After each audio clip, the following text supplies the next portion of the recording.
అందరూ నమస్కారం. నేను మీ ఉమా. అందరు ఎలా ఉన్నారు? ఇప్పుడు ఇటలీ దేశంలో ఉన్నాను. ఒక ప్రత్యేకమైన కంట్రీని మనం ఇవాళ ఎక్స్ప్లోర్ చేయబోతున్నాం. కరెక్ట్గా నేను ఇటలీ దేశంలో రిమిని అనే ఒక సిటీలో ఉన్నాను.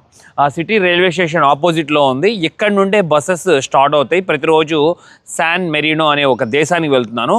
ప్రపంచంలోనే చిన్నగా ఉండే దేశాల్లో ఇది కూడా ఒకటి. 5వ స్థానంలో ఉంది. లాస్ట్ మనం లిక్టెన్స్టైన్ వెళ్ళాం, గుర్తుంది కదా, అది 6వ స్థానంలో ఉంది. ఇంకా వెళ్ళబోతున్నాం. మరొక ప్రత్యేకత ఉంది ఈ కంట్రీకి. ఈ ప్రపంచంలో కంట్రీ లోపల కంట్రీ ఉన్నవి ఓన్లీ 3 కంట్రీస్. ఒకటేమో లెసోతో, సౌత్ ఆఫ్రికా దేశంలో ఉంది. ఆల్రెడీ మనం విజిట్ చేసాం. 1 డేనే ఉన్నాను. మా నాన్నగారికి హార్ట్ అటాక్ రావటం వల్ల అప్పుడు ఇమీడియట్లీ ఫాస్ట్గా మళ్ళీ సౌత్ ఆఫ్రికా వచ్చి ఇంటికి రావాల్సి వచ్చింది. బట్ మంచి టైం స్పెండ్ చేశాను అక్కడ నేను. ఇవాళ మనం ఇంకా 2 కంట్రీస్ ఉన్నాయని చెప్పాను కదా. ఒకటేమో వాటికన్ సిటీ, మరొకటేమో శాన్ మెరీనో. ఈ 2 కంట్రీలు ఇటలీ దేశంలో ఉన్నాయి. మనం ఇప్పుడు శాన్ మెరీనో ఎక్స్ప్లోర్ చేద్దాం వెళ్ళి. అలాగే నా దగ్గర బ్యాగ్ ఉంది కదా, ఇక్కడ నేను హోటల్లో కూడా స్టే చేశాను. ఈ రిమిని బ్యాక్ సైడ్ అంతా బీచ్, సముద్రం ఉంటుంది. లగేజ్ కోసం ఎంత తిరిగానో ఇక్కడ. తర్వాత లోకల్స్ బంగ్లాదేశ్ వాళ్ళని అడిగితే చెప్పారు, స్టేషన్కి ఆపోజిట్లోనే ఇక్కడ మనకి బైక్స్ రెంట్ ఇచ్చే ఒక ఇల్లు లాగా ఉంటుంది, పెంకుటిల్లు. ఈ ఇంట్లో పెట్టేశాను. ఇక్కడ ఈ హోమ్ అనుకోండి. €4 ఛార్జ్ చేస్తున్నారు. 24 గంటల దాకా పెట్టుకోవచ్చు. కానీ రాత్రి 9 క్లోజ్ చేసేస్తారు. చాలా ఎక్కువ నాకు టైము. నేను ఈజీగా, నాకు తెలిసి 7 కల్లా వచ్చేస్తాను రిటర్న్. ఇక్కడ నుండి బయలుదేరి ఇక ఈ దేశంలో నెక్స్ట్ సిటీకి వెళ్తాను.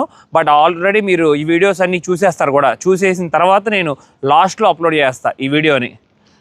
స్టేషన్ ముందు మనకి ఈ సిటీ పేరు ఉంటుంది, రిమిని అని చెప్పి. అలాగ ఒక ఫ్రేము. ఇక్కడికి వచ్చిన వాళ్ళందరూ కూడా ఆ ఫ్రేమ్లో నుంచొని ఫోటో దిగుతూ ఉంటారు. నేను ముందు కనుక్కోవాలి, ఎంక్వైరీ చేయాలి కరెక్ట్గా ఈ బస్సెస్ ఎక్కడి నుండి స్టార్ట్ అవుతాయి రిమిని నుండి శాన్ మెరీనోకి వెళ్ళటానికి. స్టేషన్లో నుండి బయటికి రాగానే మనకి ఇక్కడ బస్ టికెట్స్ అని చెప్పి రాసుంది, రిమినింగ్ అని. అక్కడికి వెళ్ళి కనుక్కుంటే వాళ్ళ దగ్గర క్లియర్ ఇన్ఫర్మేషన్ దొరుకుతుంది మనకి, శాన్ మెరీనో కంట్రీకి ఎలా వెళ్ళాలనేది. ఆ మేమేమో ఆపోజిట్లోకి పంపించారు నన్ను. టబాకిరియా అని చెప్పి ఉంటుందంట. నిజంగానే అక్కడ ఉంది టబాకిరియా టికెట్ శాన్ మెరీనో అని. ఫాస్ట్గా వెళ్ళి టికెట్ తీసుకుందాం. ఆల్రెడీ అందరూ టికెట్లు కొని లైన్లో ఉన్నట్టున్నారు. ఇది ఒక షాప్ లాగా ఉంది. టికెట్ తీసుకున్నాను, బయటకు వచ్చేసాను. 9:45కి బస్సు ఉందంట. 1 వేనే ఇస్తారంట. సెకండ్ టికెట్ అక్కడ తీసుకోమన్నారు. రిటర్న్ వచ్చేటప్పుడు $700 ఛార్జ్ చేశారు. ఎక్కడో నుంచోవాలి అని అంటున్నారు లాస్ట్ అని చెప్పి. లాస్ట్ వీడియోస్లో చెప్పాక మీకు, నేను వెనీస్లోనే చూడలేదు ఈ బంగ్లాదేశ్ పీపుల్ని, అలాగే పాకిస్తాన్ వాళ్ళని. మొత్తం ఈ దేశం మొత్తం పూర్తిగా పాకిపోయారు. అన్ని షాపుల వాళ్ళు కూడా ఈ 2 దేశస్తుల వాళ్ళే ఉన్నారు ఇక్కడ. చాలా ఆశ్చర్యం కదా అసలు నిజంగా. మరియు రిమిని ఒక ప్రత్యేకమైన ప్రదేశం ఏమో కానీ, ఒక బీచ్ ఏరియా ఉంటుంది. ఎప్పుడు జనం వస్తూ ఉంటారు అక్కడ బీచ్లో ఎంజాయ్ చేయడానికి. 24 అవర్స్ షాప్ ఓపెన్ అనంటే ఇక్కడ. మన ఊర్లో 24 అవర్స్ షాప్ ఓపెన్ చేస్తే ఊరుకోరు కదా. ఒక 200 మీటర్లు నడుచుకుంటా వచ్చాను. అక్కడ బస్ స్టాప్ కింద రోమా అని రాస్తుంది కదా, రోమా పైన శాన్ మెరీనో అని కూడా ఉంది. మీకు కనపడట్లేదు, అదిగోండి. ఇంకా టైం పడుతుంది, బస్సు ఇంకా రాలేదు. వెయిటింగ్ సమయం అయిపోయింది. అదిగోండి మన బస్సు వచ్చేస్తుంది. శాన్ మెరీనో అని చెప్పి రాస్తుంది ఆ బస్సు మీద. 1 గంట సేపు సమయం పడుతుంది అక్కడికి వెళ్ళటానికి. రిమిని సిటీ దగ్గర నుండి శాన్ మెరీనో దేశం బోర్డర్ దగ్గరికి వెళ్ళడానికి కేవలం 11 కిలోమీటర్లు. సిటీ లోపలకు ఇంకొక 7-8 కిలోమీటర్లు ఉంటుంది. టోటల్గా 20 అనుకుందాం. ఈ 20 కిలోమీటర్లకి మన దగ్గర $700 ఛార్జ్ చేశారు కదా. బాగుంది. ఈ ఏరియా కూడా ఎంత నీట్గా ఉంచుకున్నారు చూడండి. ఒక వైల్డ్ ఫారెస్ట్లో వీళ్ళు బిల్డింగ్లు కట్టుకున్నట్లు ఎక్కడ పడితే అక్కడ గ్రీనరీగా చెట్లు ఇలా రోడ్లు పక్కన పెట్టడం చాలా బాగుంది. వచ్చేసాం. కేవలం ఒక 10 నిమిషాలు పట్టింది అంతే బస్సులో మనకి. ఇక్కడ కనపడుతుందంతా శాన్ మెరీనో దేశంలో ఉన్న చిన్న టౌన్లు అనుకోండి. అక్కడ కనబడుతున్న వైట్ బస్సులో నుండి బస్ దిగాను. ఇప్పుడు మనల్ని కొండ పైన దింపారు. ఒకప్పుడు ఫస్ట్ ఈ కొండ పైన మనుషులు నివసించేవారు. ఇక్కడే రైట్ సైడ్లో మనకి తిరగంగానే ఇక్కడ చూసుకోవచ్చు, ఒక ట్రక్ లాగా ఉంది కదా. ఈ ట్రక్ దగ్గరే మనకి బస్ టికెట్స్ మరియు కొండ పైకి, ఇంకా పైకి వెళ్ళాలి. ఆ పైకి వెళ్ళటానికి కూడా మనకి ఒక ట్రైన్ ఆకారంలో ఉండే ఒక వ్యాన్ ఉంటుంది. దాంట్లోకి ఎక్కించుకొని తీసుకువెళ్తారు. నడిచి కూడా వెళ్ళొచ్చు. 18 నిమిషాలు పడుతుంది. ఒక $500 ఛార్జ్ చేస్తున్నారు. రిటర్న్ టికెట్ మళ్ళీ 700. అవన్నీ ముందే తీసేసుకున్నాను మళ్ళీ ఇబ్బంది పడకుండా. కొండపైన అందమైన సిటీ అంతా కనబడుతుంది, చక్కగా బిల్డింగ్స్ అంతా, చాలా వరకు లగ్జరియస్ హోటల్స్ కూడా ఉన్నాయి ఇక్కడ, రెస్టారెంట్స్. మరియు ఇటువైపు వ్యూ అంతా గమనించవచ్చు. ఈ వ్యూ, ఈ దేశం పూర్తిగా కొండ పైన ఉంటుంది. 61 స్క్వేర్ కిలోమీటర్లు విస్తరణ ఈ భూమి కూడా, చాలా చిన్నదని చెప్పచ్చు. అలాగే చాలామంది ఇక్కడ వ్యవసాయం కూడా చేస్తున్నారు, చాలా బాగా అనిపిస్తుంది పైనుండి చూస్తున్నప్పుడు ఆకాశంలో ఉండి. ఇప్పుడే మా వెహికల్ కూడా వచ్చేసింది, ట్రైన్ ఆకారంలో ఉండే ఒక ట్రక్ లాంటిది. ఇది దాని మీద భలే కామెడీగా 1894లో ఈ ట్రైన్ కనిపెట్టినట్టుగా రాశారు. ట్రైన్ మనల్ని పైన దింపేసింది. ఇప్పుడు నేను మౌంట్ తచినో అనే ప్రదేశంలో ఉన్నాను. ఈ దేశంలోనే ఎత్తైన కొండ 739 మీటర్లు ఎత్తులో ఉంటుంది సీ లెవెల్కి. ఇక్కడ చూస్తుందంతా ఇదంతా కొండ మీద ఉన్న రాతితో కట్టిన కట్టడాలు, చాలా పురాతనమైన కట్టడాలు. కానీ చాలా వరకు ఇప్పుడు టూరిజం స్టార్ట్ అవ్వటం వల్ల అన్ని సూనియర్ షాప్స్ అలాగే రెస్టారెంట్స్ అయిపోయినాయి. మరియు శాన్ మెరీనోలో ఉన్నాం కదా, దీని రాజధాని పేరు కూడా శాన్ మెరీనో అని పిలుస్తారు. ఇప్పుడు మనం రాజధానిలో ఎక్స్ప్లోర్ చేస్తున్నాం కొండ పైన. ఇక్కడ వెజిటేరియన్ పిజ్జా తీసుకున్నాను, చాలా బాగుంటుందని. పొద్దున్నే బ్రేక్ఫాస్ట్ చేయలేదు, దీంతో సరిపెడదాం, తర్వాత లంచ్ చేయొచ్చు ఏదో ఒక రెస్టారెంట్లో. ఈ సిటీని ఇప్పుడు మనం ఎక్స్ప్లోర్ చేద్దాం. ఇప్పుడు నేను మనీ పే చేశాను కదా, వీళ్ళ ఓన్ కరెన్సీ అంటూ ఏమీ లేదు, యూరో యూజ్ చేస్తున్నారు ఈ దేశంలో. మరియు లాంగ్వేజ్ కూడా ఇటాలియన్ బాగా మాట్లాడతారు ఇక్కడ వాళ్ళు, అఫీషియల్ లాంగ్వేజ్ కూడా. ఎందుకంటే ఈ కంట్రీని ఇప్పుడు చుట్టూతా ఉన్నది ఇటలీ దేశమే కదా, ఎప్పుడో నుండి ఇక అదే అఫీషియల్ లాంగ్వేజ్ అయిపోయింది. స్పెషల్గా ఎలాంటి లాంగ్వేజ్ లేదు వీళ్ళకి. ఈ దేశం మొత్తంలో జనాభా కేవలం 34,000 మంది నివసిస్తున్నారు. రాజధానిలో కేవలం 4,100 అంతే. ఎంత చిన్న దేశం మీరే ఊహించుకోవచ్చు. అంతా కొండరాలతో నిర్మించినవి, ఇప్పుడు కాదు అసలు, చాలా ఓల్డ్, 1000 సంవత్సరాల పైన అయి ఉంటాయి ఇవి నిర్మించి. పూర్తిగా 3 రాజకోటలు ఉన్నాయి ఈ కొండల మీద. మెయిన్గా బయట నుండి శత్రువుల దగ్గర నుండి కాపాడుకోవడానికి ఈ కొండ మీద నివసించడం స్టార్ట్ చేశారు. ఈ దేశాన్ని మొట్టమొదట కనుగొన్నది 301 సంవత్సరంలో అని చెప్తారు. అప్పట్లో ఇటలీలోనే రోమన్స్ ఉండేవారు కదా, చాలా వరకు రూల్ చేసేవారు. అక్కడ నుండి వలస వచ్చిన కొంతమంది ఇక్కడ రెఫ్యూజీస్ లాగా ఉండేవారంట, మెయిన్గా ఈ కొండ పైన. అలాగే ఈ కొండ మీద అప్పటికే ఒక ట్రైబ్ కూడా నివసించేది ఆల్రెడీ.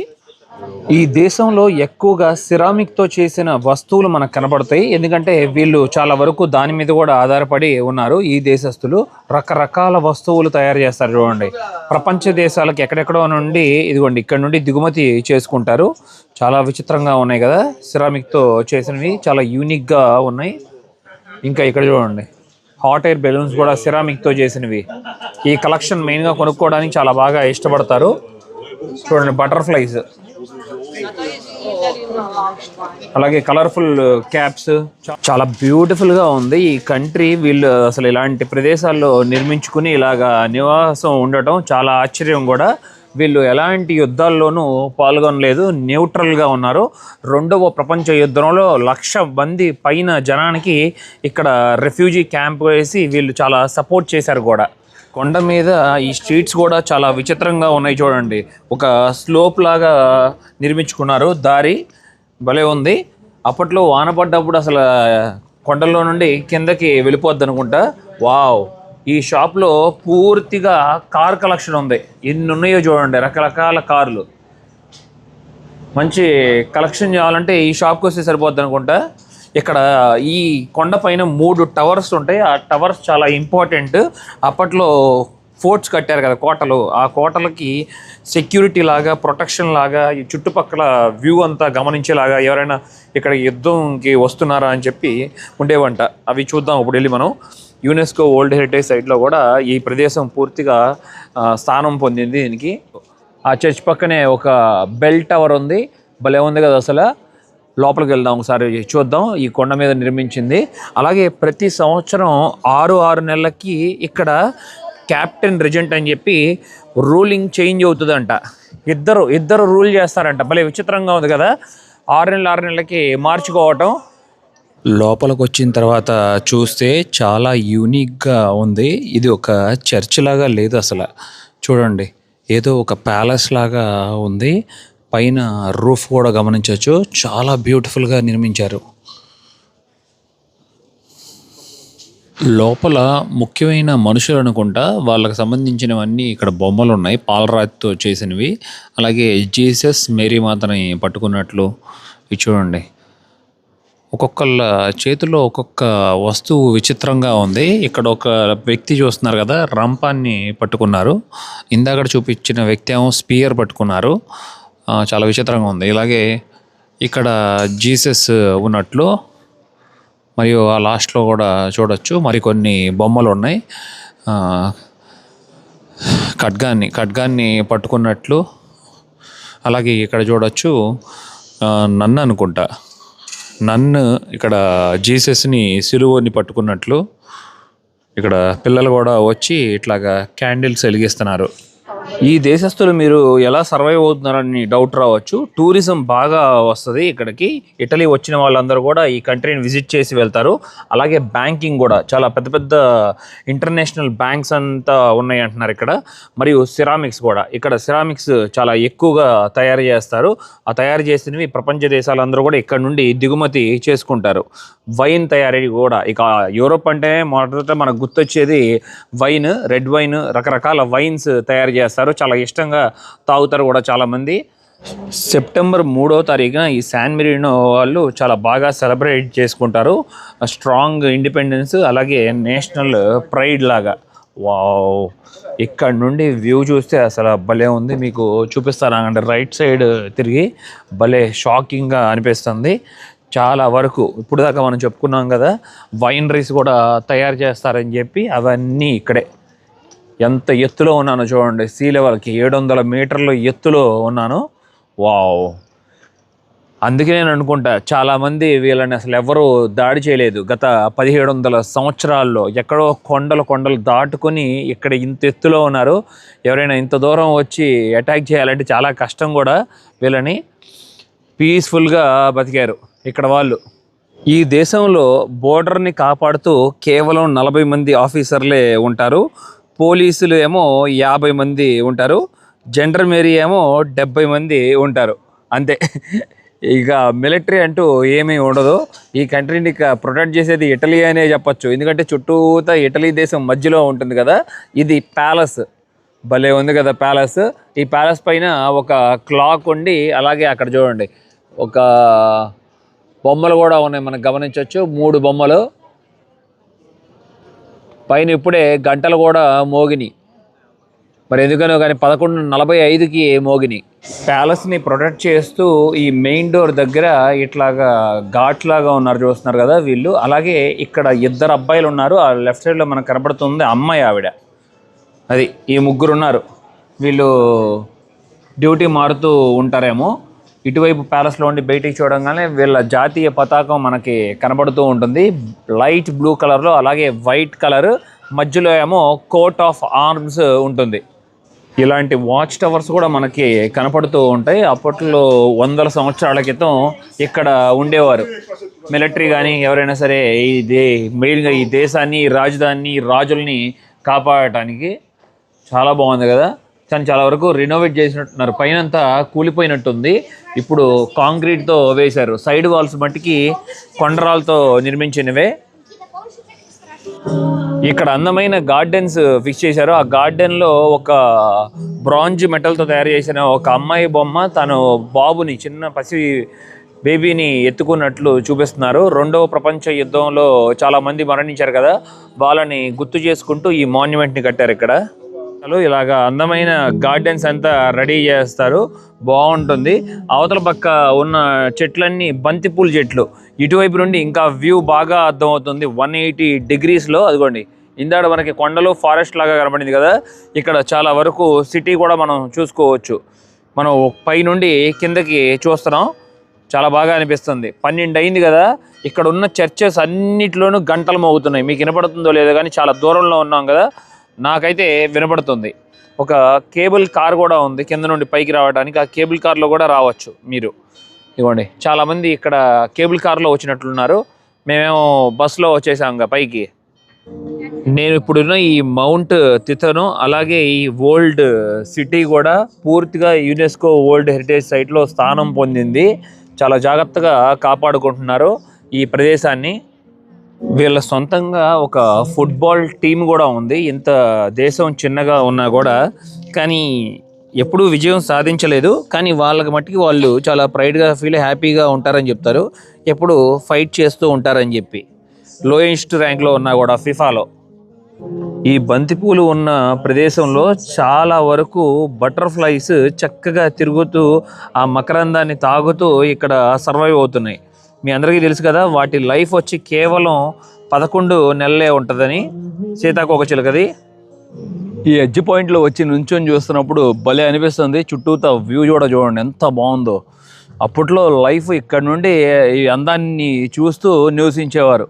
ఇక అలాగే అయిపోయేది వాళ్ళ జీవితం కూడా, సంతోషంగా ముగిసేది. యుద్ధాలు కూడా లేవు కదా మెయిన్గా ఈ దేశంలో. అలాగే అన్ని ఇల్లు కూడా మనం గమనించినప్పుడు ఆకాశంలో ఉండి చాలా వరకు పెంకులు ఉపయోగించారు చూడండి. కింద నుండి పై వరకు కొండరాలతో నిర్మించుకొని పైన ఏమో రూఫ్ మట్టికి పెంకులు. ఇప్పుడున్న కాలంలో అందరూ కాంక్రీట్ బాగా ఎక్కువగా ఉపయోగిస్తున్నారు, కానీ పిచ్చి కాలంలోనే కట్టారు వీళ్ళు ఇల్లు. ఆ ఇల్లు ఇప్పటికి కూడా చెక్కు చెదరట్లేదు. మనం చూసుకున్న ఇప్పుడు కొన్ని దేశాల్లో 1000 సంవత్సరాలు పూర్తి చేసుకున్న ఇల్లు. లాస్ట్ టైం మనం ఆస్ట్రేలియా పల్లెటూరులో చూపించాను కదా, చాలా యూనిక్గా ఉంది. మంచి ఫోటోగ్రాఫ్ తీసుకునే ఏరియా అనుకుంటా ఇక్కడ. ఇవన్నీ చాలా విచిత్రంగా ఉన్నాయి. ఇక్కడ కొన్ని జ్యువెలరీ ఉన్నాయి. ఆ జ్యువెలరీ అంతా వాళ్ళు నగ్నంగా ఉండి వేసుకొని ఫొటోస్ తీసి బయట పెట్టారు. ఆ జ్యువెలరీని అట్లా అడ్వర్టైజ్మెంట్ చేసుకుంటున్నట్లున్నారు. పైనున్న కోట దగ్గరికి ఎంట్రన్స్ దగ్గర వెళ్ళేటప్పుడు భలే పెట్టారు. ఇక్కడ ఒక సైనికుడు అలాగే స్పీర్తో పాటు ఇవ్వండి ఖడ్గం పట్టుకున్నట్లు. వాళ్ళ వస్త్రధారణ ఎలా ఉండేది చూడండి. కింద నుండి పై వరకు ఒక షీల్డ్ లాగా వేసుకునేవారు వాళ్ళని వాళ్ళు ప్రొటెక్ట్ చేసుకోవడానికి ఏదైనా యుద్ధం వచ్చినప్పుడు. ఇక్కడ 3 కోటలు ఉంటాయి. ఆ కోటల్లో ఒకదాని పైకి ఎక్కడానికి ప్రయత్నిస్తున్నాను. ఇక్కడ కింద ఫ్లోరింగ్ అంతా చూడండి కొండరాలతో ఎలా ఉందో, పెద్ద పెద్ద కొండరాలతో. ఇదేదో విచిత్రంగా ఉంది. దీని ఆకారం చూస్తుంటే ఏదో ఒక ఫ్లవర్ లాగా ఉంది, కానీ భలే పెట్టారు ఏంటో విచిత్రంగా. ఇది క్లోజ్ చేసేసినట్టున్నారు. ఇంతకుముందు ఓపెన్గా ఉండేదేమో మరి. ఇది ఒకసారి ఫోటోలోకి ఎలా చేస్తున్నారో లేదో చూద్దాం మనం. కోటకి చాలా వరకు మనకి అక్కడ హోల్స్ లాగా కనబడుతున్నాయి కదా, ఆ హోల్స్లో నుండి వేడి నూనె లేకపోతే సైనికులు ఉంటారు కదా, వాళ్ళు బాణాలు వేయటం అలా చేసేవారు. అందుకనే అట్లాగా కొంచెం గ్యాప్ ఉంచుకునేవాళ్ళు. ఎవరైనా సరే పైకి ఎక్కాలంటే కూడా భయపడతారు, నూనె పోస్తారని చెప్పి. అని అట్లాగే ధైర్యంగానే చేసేవారు యుద్ధం. ఆ మొదటి బెటాలియన్ అనేది చనిపోయేవారు కూడా తప్పకుండా. లోపలికి వచ్చిన తర్వాత ఇలా ఉంది. ఇక గోడల వరకే మిగిలినవి, ఇంకా లోపల ఏమీ లేదు. ఆ టవర్ అట్లాగే చుట్టూత ప్రహరీ గోడ, ఎలాంటి ఐరన్ మెటల్ సపోర్ట్ లేకుండా ఎలా నిర్మించారో చూడండి. అసలు రాయికి చాలా ఆశ్చర్యం అనిపిస్తుంది నాకు ఈ ఆర్చెస్. ఇక్కడ ఒక వ్యక్తిని చూశాను, ఈయన చాలా టాలెంటెడ్. ఈ శాన్ మెరీనోలో ఉండే 3 కోటలు ఉంటాయి కదా, ఆ 3 కోటల్ని ఇక్కడ రకరకాలుగా తన షేప్స్లో ఇదిగోండి అందంగా చేత్తో పెయింట్ వేస్తున్నారు. చాలా బ్యూటిఫుల్గా ఉంది. ఒక్కటి వచ్చి 4000 రూపాయలు అలాగా ఛార్జ్ చేస్తున్నారు. వావ్, ఇప్పుడే మీకు అతన్ని చూపిస్తాను ఆగండి. ఇదిగోండి, వారు మంచి మంచి రంగులు మల్టీ కలర్స్తో ఉపయోగించి ఎంత చక్కగా వేశారో. మనకి బ్లాక్ అండ్ వైట్తో కావాలన్నా కూడా ఉంటుంది. ఇదిగోండి, చాలా బాగుంది కదా. ఆ ట్రీస్ కూడా అందంగా వేశారు. ఎవరైనా బ్రేక్ చేయాలన్నా కూడా చాలా కష్టం కూడా. ఎన్ని మేకులు ఫిక్స్ చేశారో చూడండి, పైనుండి కింద వరకు చాలా స్ట్రాంగ్గా ఉండేలాగా. ఇటువైపు ఇంకా దారి, ఈ దారి నుండి దాటుకుని వచ్చిన తర్వాత మనకి 2వ కోట కూడా కనబడుతుంది. అదిగోండి, వావ్, చాలా బ్యూటిఫుల్గా ఉంది. ఇక్కడ నుండి చూస్తున్నప్పుడు భలే దారి ఏర్పరచుకున్నారు వీళ్ళు. ఇటువైపు నుండి ఆ అవతల పక్కకి వెళ్ళటానికి మధ్యలో కొండలు ఉంటాయి, లోయలు ఉంటాయి. ఆ లోయల మీద కూడా ఆర్చ్ లాగా పెట్టుకున్నారు. ఇంత అందమైన ప్రాంతం దొరికితే ఎవరు ఉండటానికి ఇష్టపడరు అసలు. ఈజీగా ఒక 7-8 కోట్ల రూపాయలతో ఇల్లు దొరుకుతుంది ఇక్కడ. చదువుకున్న వాళ్ళు అయితే ఏదో ఒక జాబ్ చేసుకొని సర్వైవ్ అవ్వచ్చు ఇలాంటి కంట్రీస్లో. పీస్ఫుల్, ఒకటితో ఒకటి గొడవ ఉండదు. పక్కింటాడు కూడా మనతో మాట్లాడు, అది మంచి విషయమే. అలా మాట్లాడకపోతేనే ఎలాంటి లొల్లి ఉండదు, మనకి ప్రశాంతంగా బతుకుతారు. ఈ కొండపైన పూర్తిగా చెట్లు నరికేయకుండా వీళ్ళు కొంతవరకు ఇట్లాగా సేవ్ చేసుకున్నారు. వీళ్ళు ఇక పార్క్ లాగా పెట్టుకున్నారు. ఇక్కడ రిలాక్స్ అయ్యి ఇక్కడ కూర్చోవడానికి చాలా వరకు మంచి మంచి లగ్జరియస్ రెస్టారెంట్స్ అన్నీ ఉన్నాయి. చాలా ఎక్స్పెన్సివ్. పొద్దున్నే చూశారు కదా, నేను ఒక చిన్న రొట్టె మొక్క పిజ్జా మొక్క తింటే దానికి 250 రూపాయలు ఛార్జ్ చేశారు మన దగ్గర. ఇక్కడ పూర్తిగా 3 కోటలు ఉంటాయని చెప్పుకున్నాం కదా, 3 కోటలకి మధ్యలో దారి కూడా వేసుకున్నారు. కానీ కొన్ని సందర్భాల్లో లోయ ఉంటుంది. ఆ లోయ దగ్గర వీళ్ళు 100 సంవత్సరాల క్రితమే ఏం చేశారో చూడండి. ఒక ఆర్చ్ లాగా కట్టి అంత పెద్ద పెద్ద కొండరాళ్ళు ఎట్లా నిలబెట్టారో చూడండి. రియల్లీ షాకింగ్ కదా అసలు. ఇలా ఆర్చ్, ఇది దారి, నడిచే దారి ఇది. ఒక కోట నుండి మరొక కోటకి ఎంత పెద్ద లోయ ఉందో ఇక్కడ. ఇందాక మీకు చూపించిన ఆర్చ్ పైన ఉన్నా నేను ఇప్పుడు ధైర్యంగా నుంచొని. వెనక కోట, బ్యాక్ సైడ్ వ్యూ. ఇక్కడే మమ్మల్ని ఆ ట్రైన్ దింపింది. అక్కడ నుండే మళ్ళీ నేను స్టార్ట్ అయ్యి వెళ్ళాలి, ముందుకు వెళ్దాం.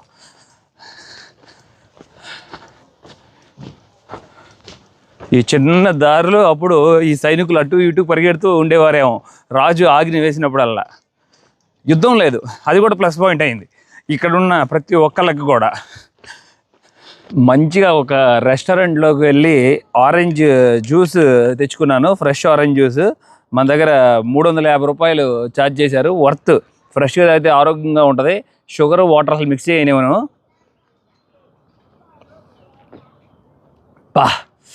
ప్రాణం లేచి వచ్చినట్టుంది, భలే ఉంది. ఈ దారిలో వచ్చే వాళ్ళందరినీ చూసుకుంటూ తాగుతూ వ్యూ చూస్తూ ఎంజాయ్ చేస్తున్నా. ఇలాంటి వ్యూకి వచ్చినప్పుడు ఒక 5 నిమిషాలు కూర్చొని చూడండి, మీకు అసలు మనశ్శాంతిగా అనిపిస్తుంది, హాయిగా. ఎన్ని వేల మంది కష్టపడి ఉంటారో అనిపిస్తుంది. అప్పట్లో రాళ్ళు మోయటం అంటే మాటలు కాదు కదా, ఎలా వేసుకుంటా వెళ్ళారో చూడండి. ప్రహరీ గోడ, సైనికులు ఆ చిన్న పిట్ట గోడలా ఉంచుతున్నారు ఎడ్జ్, దాని మీద నడుచుకుంటూ పరిగెడుతూ ఉండేవాళ్ళేమో, మానిటర్ చేస్తూ చుట్టూ ప్రాంతాన్ని, అడవిలో ఎవరైనా వస్తున్నారా ఇక్కడికి అటాక్ చేయడానికి అని. భలే అనిపిస్తుంది. ఇవన్నీ ఊహించుకుంటూ ఉంటాను నేను ఇలాంటి ప్రదేశాలకు వచ్చినప్పుడు. మరొక పార్క్లో నుండి ఒక వ్యూ పాయింట్ ఉంటే వచ్చాను, చూసి భయపడ్డాను అసలు. ఇక్కడ వెనక్కి ఇది లోయ కనపడటం కాదు, ఈ కింద చూడండి ఎడ్జున నుంచున్నాను, ఏం లేదు ఇంకా. ఊరి బాబు, జాగ్రత్తగా ఉండాలి ఇక్కడ. ఎంత పెద్ద లోయ ఉందో చూడండి. ఎవరైనా రావాలన్నా కూడా చాలా భయపడే వాళ్ళేమో, ఇలాంటి కోట్ల మీద దాడి చేయాలన్నా కూడా. చిన్న చిన్న దొంగలైతే ఉంటారు కదా, అది చాలా కామన్. ఈ దేశమే చాలా చిన్నది.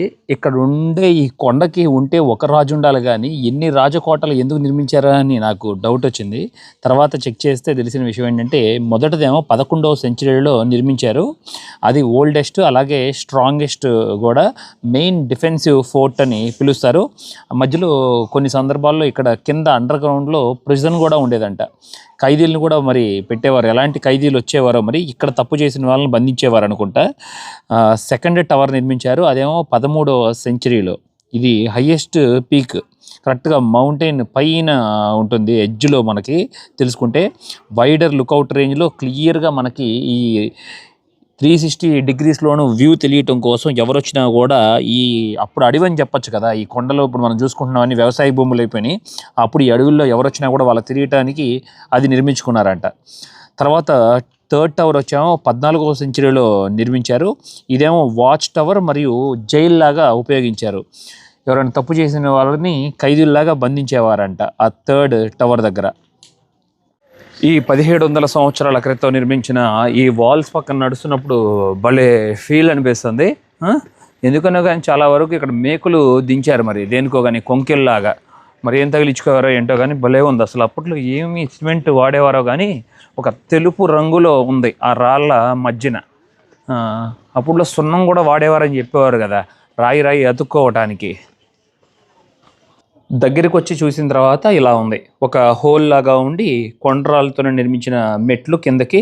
ఇక ఇక్కడ ఉండేవారు, ఆ చుట్టూతా హోల్స్ ఉన్నాయి. ఎవరైనా దాడి చేయడానికి వచ్చిన వాళ్ళ మీద వేడి వేడి నూనె, అట్లాగే బాణాలు విసిరేసేవాళ్ళు, గుర్తుంది కదా మీకు. మెయిన్గా ఇటలీ దేశం చుట్టూతా సముద్రం ఉంటుంది కదా, సేమ్ ఇది మన ఇండియా లాగే ఉంది. కొన్ని ప్రదేశాలు చూస్తున్నప్పుడు వేడి 36 డిగ్రీలు ఉంది వేడి, మాడి మసి బొగ్గైపోతున్నాము. అలాగే మనం ఇప్పుడు వెనిస్లో కార్స్ నాట్ అలౌడ్ అని చెప్పుకున్నాం కదా, అన్ని కెనాల్స్ ఉండటం వల్ల సముద్ర దీవుల్లో. ఇక్కడ అట్లా కాదు, టాప్ హయ్యెస్ట్ పాయింట్కి కూడా కార్ వెళ్తుంది, సెకండ్ ఫోర్ట్ వరకు. మూడో ఫోర్ట్కి ఏమో నడుచుకుంటా వెళ్ళాలి. మనం డ్రోన్ వ్యూలో చూసాం కదా, ఒక టవర్ లాగా ఉంటుంది. మీరు ఇక్కడికి బస్సులోనే రావాలని ఏమీ లేదు, నాకంటే చాయిస్ లేదు కాబట్టి బస్సులో వచ్చాను. మీకు కావాలనుకుంటే మీ ఓన్గా సొంతంగా కార్లో కూడా రావచ్చు. పైన ఎంట్రన్స్లోనే కొండపై వరకు వచ్చేయచ్చు. ఎంట్రన్స్లోనే కార్ పార్కింగ్ ఉంటుంది, ఇక్కడ పార్క్ చేసుకుని ఈ ప్రదేశం అంతా ఎక్స్ప్లోర్ చేయొచ్చు. మీరు కొండ మీద నుండి కిందకి దిగుతున్న చల్లటి గాలి వేస్తూ భలే హాయిగా ఉంది. మనశ్శాంతిగా అనిపిస్తుంది, ప్రశాంతంగా ఏదో గాల్లో ఎగురుతున్నట్లు ఉంది నాకు, అంత చల్లటి గాలి తగులుతుంది. ఇప్పుడు మనుషుల్లో ఒక్కొక్కరికి ఒక్కొక్క హాబీ ఉంటుంది కదా, ట్రావెలింగ్. కొంతమంది ఏమో పోస్టల్ స్టాంప్స్ కలెక్ట్ చేయడం, కొంతమంది ఏమో కరెన్సీ కలెక్ట్ చేయడం. అలాగే ఈ కంట్రీ కూడా పోస్టల్ స్టాంప్స్ వచ్చి చాలా ఫేమస్ అంట. లాస్ట్ టైం మనం చెప్పుకున్న కంట్రీ లాగానే అందరూ ఇవి కలెక్ట్ చేయడానికి బాగా ఇష్టపడతారు. ఒకసారి నేను ఇప్పుడు అక్కడికి వెళ్ళి మెయిన్గా లాస్ట్ టైం మనం లిచెస్టైన్లో మిస్ అయ్యింది కదా, మనకి స్టాంప్లో పాస్పోర్ట్లో స్టాంప్ వేయించుకోవడం. ఎందుకంటే అక్కడ నాకు సండే రావటం వల్ల, ఇవాళ వీక్ డే వచ్చాం కదా, వెళ్ళి ఒక €5 వచ్చి మనం ఓల్డ్ పాస్పోర్ట్లో కూడా వేయించుకోవచ్చు అంట. ఓల్డ్ పాస్పోర్ట్లో స్టాంప్ వేయించుకుంటా ఇక్కడికి వచ్చినట్లుగా. ఎందుకంటే ఎంట్రీ అండ్ ఎగ్జిట్ ఏమీ ఉండదు కాబట్టి. ఇదంతా యూరోప్లోనే ఉంది కదా. కొండపై నుండి కిందకి నడుచుకుంటా వచ్చా 1 కిలోమీటరు. ఎక్కడే ఈ బిల్డింగ్లోనే ఎక్కడో ఉంది పోస్ట్ ఆఫీసు వీళ్ళది. ఇప్పుడు కూడా చక్కగా రన్ చేసుకుంటున్నారు చూడండి. వీళ్ళ పోస్ట్ ఆఫీసు ఉత్తరాలు కానీ బాగా ఉపయోగించుకుంటున్నారు. ఏమి ఎక్కడ ఇదిగోండి దొరికింది, పోస్టే అని రాసింది. అంటే వీళ్ళ లాంగ్వేజ్ ఇటాలియన్ కదా, POSTE అంట, శాన్ మెరినో అని రాసింది. అదిగోండి ఇదే ఇది. ఇప్పుడే తెలిసిన విషయం ఏంటంటే ఇక్కడ పోస్ట్ ఆఫీస్లో వెయ్యరంట, టూరిస్ట్ ఇన్ఫర్మేషన్ సెంటర్ అని చెప్పి పైన ఉంటుంది. మళ్ళీ పైకి ఎక్కాలి. ఇప్పుడు కొండ ఎక్కడ దిగొచ్చానో పర్లేదండి, అక్కడికి వెళ్ళి దొరికితే ఛాన్స్ దొరికితే అక్కడికి వెళ్ళి స్టాంప్ వేయించుకుని వెళ్దాం మనం. కొండ పైన చాలా బ్యూటిఫుల్గా ఉన్నాయి హౌసెస్. మంచిగా ముందే మంచి మంచి కార్లు కూడా కనపడుతున్నాయి, మినీ, రేంజ్ రోవర్, ఫియట్. బాగుంది. ఈ కన్స్ట్రక్షన్ మట్టికి వెళ్ళినప్పుడల్లా తెలుస్తుంది. ఈ ఎంట్రన్స్లో కూడా ఉంటుంది ఒక టవర్ లాగా. ఇలాగా మనుషులు లోపలికి బయటికి వస్తూ వెళ్తూ ఉండేవారు గత 100 సంవత్సరాల నుండి. పైన కూడా ఆ సింబల్ కూడా గమనించవచ్చు ఎలా ఉందో. అక్కడ 3 టవర్స్ లాగా పెట్టారు, అక్కడ వాచ్ టవర్స్. ఇక్కడ 3 ఫోర్ట్స్ ఉంటాయి కదా, భలే ఉంది.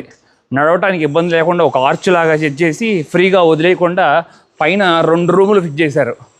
అది ఇక్కడ ఒక బిల్డింగ్ చూశాను. ఆ బిల్డింగ్ దగ్గర 3 రిలీజియన్స్ గురించి స్టార్స్ పెట్టారు. బాగా అనిపించింది.